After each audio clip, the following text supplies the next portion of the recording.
Barcelone vient de paralyser le marché des transferts en confirmant cette excellente nouvelle et vous verrez tout en détail ici dans ces vidéos, mais nous devons d'abord commencer cette vidéo en parlant d'une autre controverse qui se déroule actuellement et impliquant certains joueurs de Barcelone.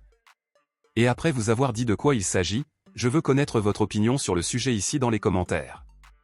Eh bien, Barcelone a apporté quelques changements à son équipe principale pour 2025, et comme nous l'avons vu dans la vidéo précédente, beaucoup de gens préfèrent que Chesney soit désormais le gardien titulaire de Barcelone au lieu d'Iñaki Peña.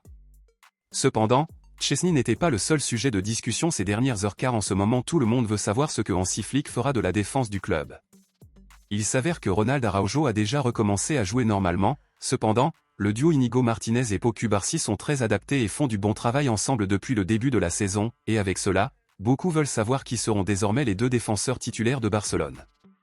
Dans ces conditions, entre Ronald Araujo, Íñigo Martínez et Pau Cubarsí, qui préféreriez-vous désormais être le duo de défenseurs titulaires du Barcelone?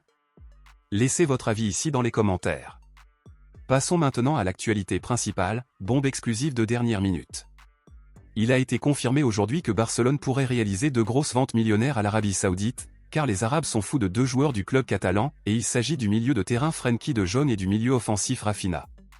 Al Ittihad meurt d'envie de recruter Frenkie de Jong en ce moment parce qu'il le considère comme un milieu de terrain extraordinaire qui est actuellement très peu utilisé à Barcelone, tandis qu'Al Hilal meurt d'envie de signer Rafinha pour remplacer Neymar alors que le contrat du joueur est sur le point d'arriver à son terme. Si Barcelone vend les deux joueurs, le club pourrait gagner une valeur millionnaire comprise entre 120 et 150 millions d'euros, cependant, même si cela représente une somme importante qui résoudrait de nombreux problèmes, nombreux sont ceux qui s'opposent à la vente de ces deux joueurs car ils les considèrent comme importants pour le club. Dans ce contexte, êtes-vous selon vous favorable à la vente de Frenkie de Jong et Rafinha à l'Arabie Saoudite? Vendriez-vous l'un ou l'autre de ces deux joueurs? Dites-le moi ici et je lirai votre commentaire, je vous verrai dans la prochaine vidéo.